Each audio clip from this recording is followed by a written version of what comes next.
Meus queridos, tudo bem? Como é que vocês estão? No nosso encontro de hoje, a partir de hoje, nós vamos iniciar o estudo sobre os recursos no processo penal.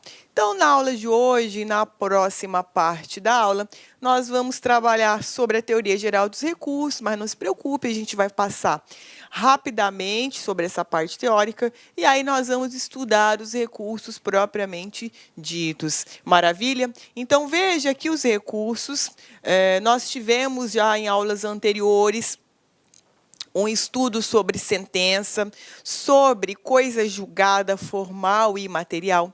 E naquela oportunidade em que estudamos sobre esses temas, nós vimos que os recursos, de uma maneira geral, eles impedem justamente essa questão do trânsito em julgado. Então, vejam vocês que o trânsito em julgado, ele pode ser conceituado como um efeito, ok, que imutabiliza o teor de uma sentença penal condenatória. Então, veja aqui, o trânsito em julgado, ele é a imutabilidade do teor de determinada decisão. E vejam vocês que os recursos, eles impedem a imutabilidade do teor de determinada sentença, na medida em que eles, em verdade, muitas vezes querem modificar o teor dessa decisão.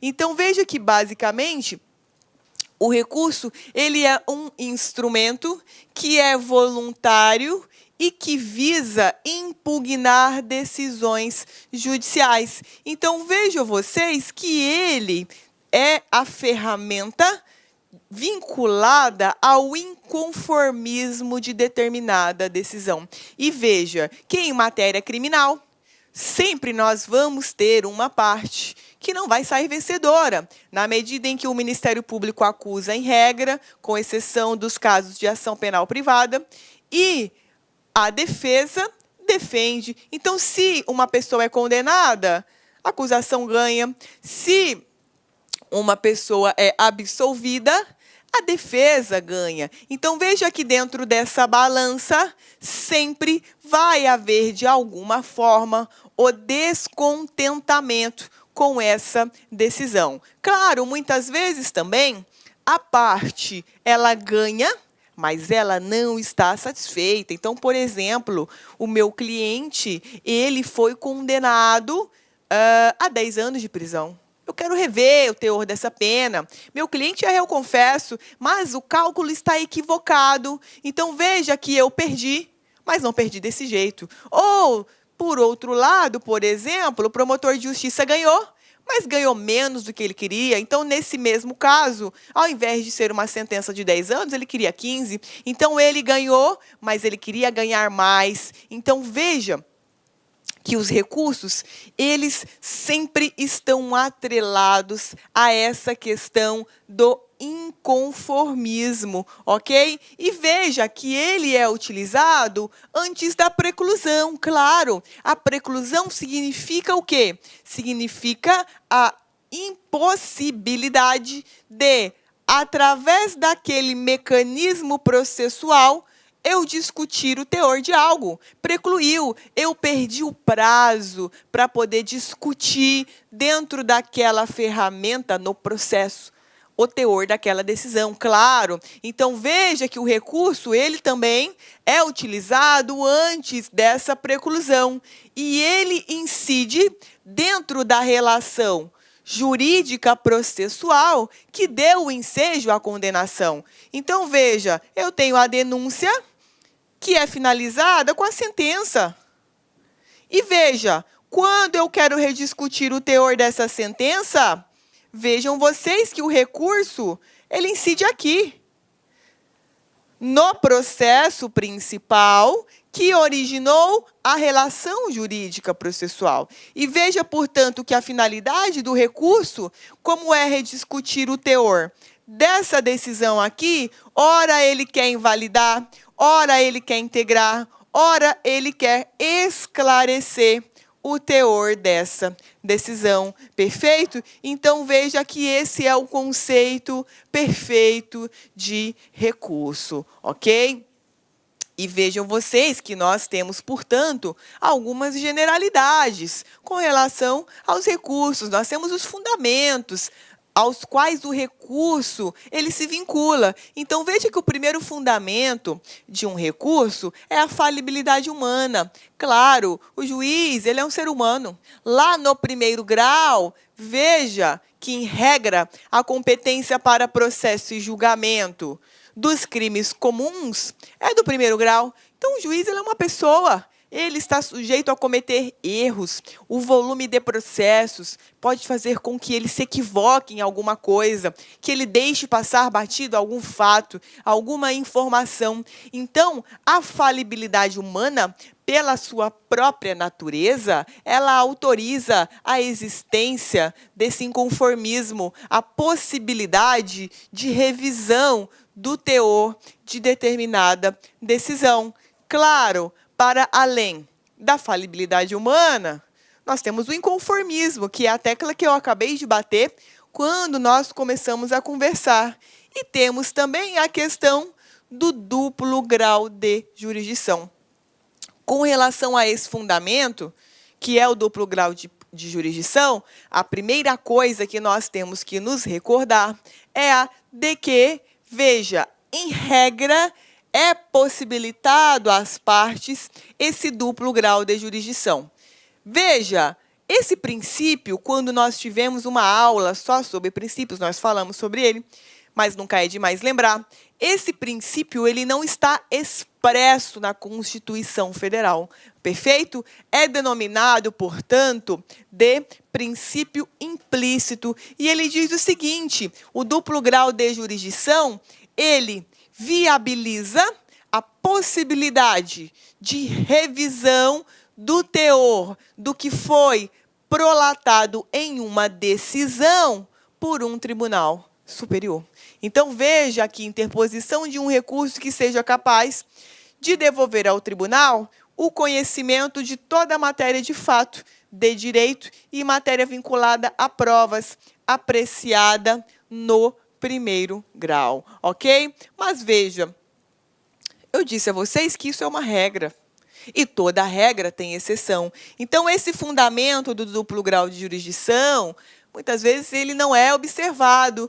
Basta a gente pegar as pessoas que têm foro por prerrogativa de função. Então, se você ainda não estudou essa matéria, nós, lá na aula sobre competência, estudamos as hipóteses de foro por prerrogativa de função, em razão da função pública que determinadas pessoas ocupam ante a consumação de determinados crimes. A competência para processo e julgamento será dos tribunais originários, STF, ok? Então, veja que essas pessoas, é claro, elas não vão poder exercer o duplo grau de jurisdição, ok? Então, se eu sou um político que tenho foro por prerrogativa de função para ser processada e julgada no STF, por óbvio que se eu for condenada por aquele tribunal, exemplo, ação penal 470, que é o caso do mensalão, não vai haver um duplo grau de jurisdição. Não tem como eu recorrer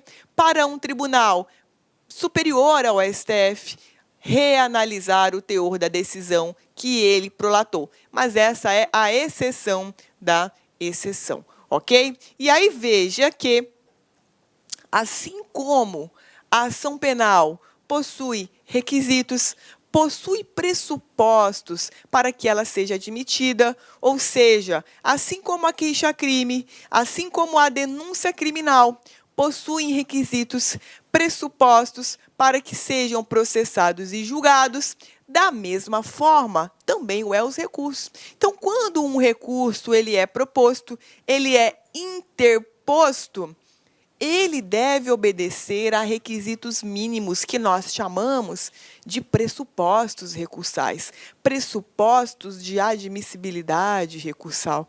Por quê? Ora, porque se esses requisitos que são trazidos pela lei não forem devidamente observados, não haverá condições desse recurso ser recebido pelo tribunal e ser analisado. Maravilha?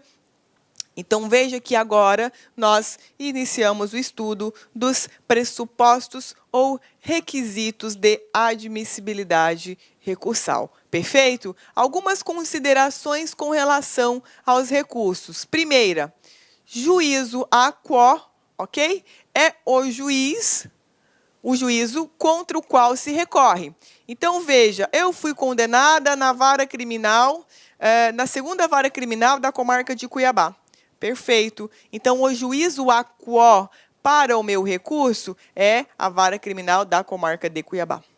Quando for a nomenclatura juízo ad quem, significa que é o juízo para o qual eu busco a revisão da matéria do primeiro grau. Então, interpus apelação contra essa decisão da vara criminal de Cuiabá. Bem, o juízo ad quem, para analisar o teor dessa decisão, é o Tribunal de Justiça de Mato Grosso. Tudo bem?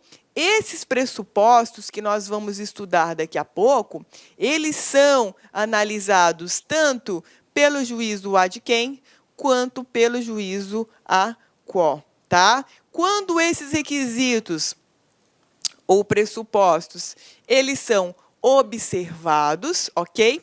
Nós dizemos, portanto, que o recurso ele vai ser conhecido. Então, quando eu digo assim, recurso conhecido, significa dizer que os requisitos de admissibilidade se fizeram presentes. Perfeito? Se eu leio assim, recurso não conhecido, significa que algum requisito, algum pressuposto no ato da sua interposição, ele não foi analisado. Tudo bem? Agora, por outro lado, se eu digo recurso conhecido, bom, recurso conhecido significa dizer que os pressupostos de admissibilidade recursal estão presentes. Então, veja, portanto, ok? Juízo conhecido, os pressupostos estão presentes. Recurso provido significa que, para além dos pressupostos, eu também estou acolhendo o pedido. Então, veja, interpus uma apelação, querendo reformar uma sentença, eu quero absolver o meu cliente, maravilha. O tribunal, ele conheceu o meu recurso de apelação, ou seja, ele constatou que estavam presentes os requisitos que daqui a pouco nós vamos estudar, maravilha. Para além disso, ele absolveu o meu cliente. Então, veja que ele deu provimento ao meu recurso, ele acolheu o meu pedido. Tudo bem? Então, veja, recurso conhecido, pressupostos estão presentes. Recurso não conhecido, requisitos ou pressupostos não estão presentes. Recurso provido, deu certo. Aquilo que eu pedi, eu ganhei. Recurso improvido, deu errado. Aquilo que eu quis, eu não ganhei. Tudo bem? Então, coloquei isso aqui em forma de esquema para vocês. E aí, veja, o recurso, depois que ele é conhecido, portanto, a gente vê se ele é provido ou se ele é improvido. Isso significa que, se eu conheço o recurso, portanto, se eu dou provimento, veja que a decisão do tribunal vai substituir a decisão do primeiro grau, daqui de baixo, pouco importando se o tribunal deu provimento ou não. Como assim, professora? Ora, interpus uma apelação. Foi conhecido, ok? Mas eu não ganhei. Ainda assim, a decisão proferida, ela vai substituir a decisão do primeiro grau. Tudo bem? Portanto, veja que a partir de agora, nós vamos estudar quem são esses pressupostos de admissibilidade. Então, você que está aí nos acompanhando, vai colocar que nós temos duas naturezas de pressupostos de admissibilidade. Os pressupostos de natureza objetiva e os pressupostos de natureza subjetiva. Perfeito? Veja, subjetiva, pessoas, interessados, legitimado e interesse. Pressupostos objetivos, cabimento do recurso, adequação desse recurso, tempestividade desse recurso, inexistência de fato impeditivo ou extintivo do recurso. Então, ao longo desses próximos encontros, nós vamos esmiuçar cada um desses pressupostos. Perfeito? Então, vamos começar pelos pressupostos objetivos. Então, o primeiro deles é o cabimento, claro. Nós só vamos interpor um recurso se houver previsão legal. Então, eu não posso, por exemplo, receber uma sentença desfavorável, ok? E querer interpor um recurso que não existe. Eu só posso me utilizar do rol que é trazido na lei para poder impugnar o teor dessa decisão na qual eu me inconformei, na qual eu me tornei prejudicada. Então, primeira hipótese, cabimento, pressuposto. Segundo pressuposto, a adequação. Claro, além da previsão legal, cada recurso ele ataca determinado tipo de decisão. Eu tenho decisões, portanto, que são decisões interlocutórias, que são, por exemplo, aquelas que atravessam o processo. Exemplo, questões e processos incidentais, ou seja, coisas que são analisadas e que atravessam incidentalmente um processo principal. Eu tenho decisão definitiva. Olá, meus amigos, minhas amigas, sou o professor Luiz Antônio Carvalho, com muito prazer, muita satisfação, estou aqui para fazer um convite muito especial para você que quer continuar estudando com a professora Laila. A professora Laila, professora aqui da Lá Concurso já faz algum tempo, nossa professora aí que nós temos muito orgulho de tê-la no nosso quadro. Ela gravou, entre outros módulos, uma isolada de direito processual penal, é isso mesmo, né? Direito processual penal da professora Laila, tá? Este curso, essa isolada da Laila, ela tem acesso aí de 30 dias e durante 30 dias você tem aí o direito de assistir quantas vezes quiser e na hora que desejar. Professor, qual que é o investimento? R$1 por dia, é isso mesmo, né?